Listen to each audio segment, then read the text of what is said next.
महाराष्ट्रातील नगर परिषद आणि नगरपंचायतींच्या निवडणुकीत महायुतीने दिमागदार असं यश मिळवलंय। विशेषतः यावेळी भाजपने तर सर्वाधिक जागा मिळवत पहिला क्रमांक पटकावलाय। त्यामुळे महायुतीच्या गोटात सध्या जल्लोषाचं वातावरण आहे।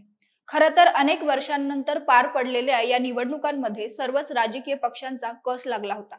या निवडणुकीत कोण बाजी मारणार याकडे सर्वांचंच लक्ष लागून होतं। दरम्यान नगर परिषद आणि नगरपंचायत निवडणुकीच्या निकालातून आगामी जिल्हा परिषद आणि महानगरपालिकांचं चित्र स्पष्ट झालंय का? राज्यात अजूनही भाजपचीच लाट आहे असं म्हणता येईल का? महायुतीच्या या घवघवीत यशाची वैशिष्ट्ये कोणती आणि महाविकास आघाडीला एवढा मोठा फटका बसण्यामागे कोणती कारणं आहेत, या सगळ्याबद्दल सविस्तर जाणून घेऊया आजच्या व्हिडिओतून।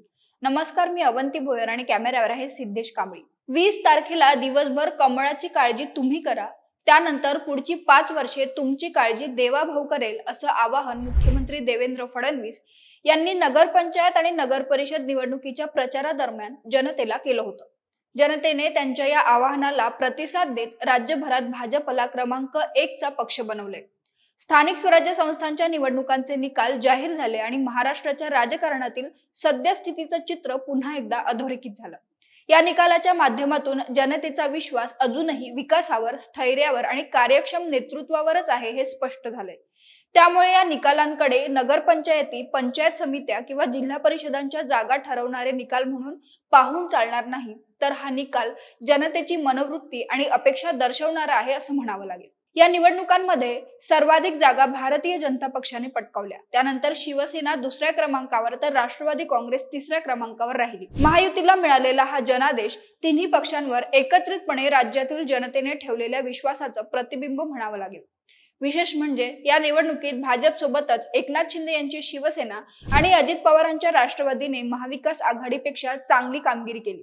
याचाच अर्थ जनतेने केवळ एका पक्षाला नव्हे तर संपूर्ण महायुतीच्या कार्यालाच मान्यता दिली आहे। या निवडणुकीत महाविकास आघाडीची अवस्था अधिकच केविलवाणी झाल्याचं चित्र आहे। मात्र त्यांच्या या अवस्थेमागे नेमकी कारणं कोणती आहेत? काँग्रेस स्वतःला मोठा भाऊ म्हणून घेण्यात धन्यता मानत असताना दुसऱ्या स्थानासाठी उबाठा आणि शरद पवारांच्या गटात मात्र स्पर्धा रंगली होती।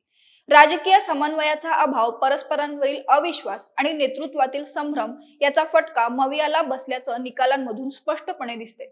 मात्र त्यानंतरही विरोधकांनी पुन्हा एकदा तेच ते रडगाणं गायलंय। मतचोरी, निवडणूक यंत्रणा, ईव्हीएम यावर त्यांनी घेतलेल्या संशयाचा सूर आता जनतेसाठीही कंटाळवाणा ठरतोय। प्रत्येक पराभवानंतर तेच आरोप, तीच कारणं आणि तोच आत्मपरीक्षणाचा अभाव। या उलट हा निकाल म्हणजे लोकशाही प्रक्रियेवरील विश्वास व्यक्त करणारा जनतेचा निर्णय आहे। मात्र विरोधक हे वास्तव मान्य करायला अजूनही तयार नाहीत। 2024च्या सार्वत्रिक निवडणुकांच्या पार्श्वभूमीवर या निकालांना विशेष महत्त्व आहे। हा निकाल गेल्या काही वर्षात केंद्र सरकारच्या तळागाळात पोहोचलेल्या योजनांचा, कामांचा आणि निर्णयांचा परिणाम आहे। परंतु या पार्श्वभूमीवर उबाठाचे संजय राऊत यांनी केलेली पैसे वाटप आणि मशीन सेटिंगची टीका ही विरोधकांच्या असहाय्यतेचं दर्शन घडवणारी ठरली। देशाला आणि राज्याला विकासाच्या वाटेवर पुढे नेताना ग्रामीण भागही बदलतोय। रस्ते, वीज, पाणी, आरोग्य, शिक्षण आणि डिजिटल सुविधांचा विस्तार गावागावात पोहोचतोय।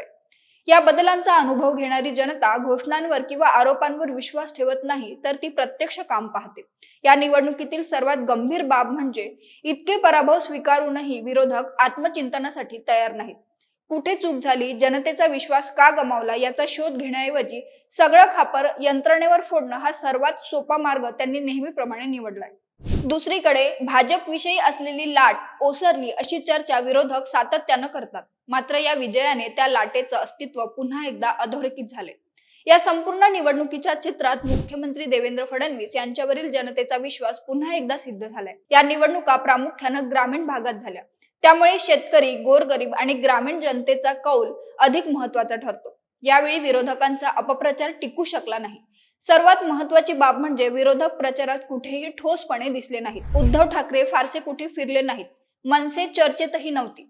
काँग्रेस आणि शरद पवारांची राष्ट्रवादीही निष्प्रभ ठरली। त्यामुळे निकालापूर्वीच विरोधकांनी हार मानली होती असं म्हणावं का, हा प्रश्न उपस्थित होतोय।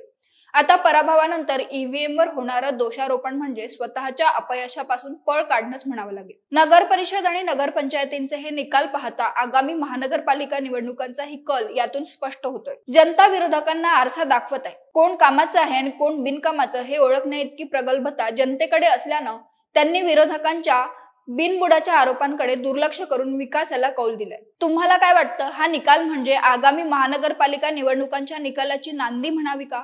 तुमचं मत कमेंट करून आम्हाला नक्की कळवा आणि महाएमटीबीच्या YouTube चॅनलला सबस्क्राईब करा. धन्यवाद.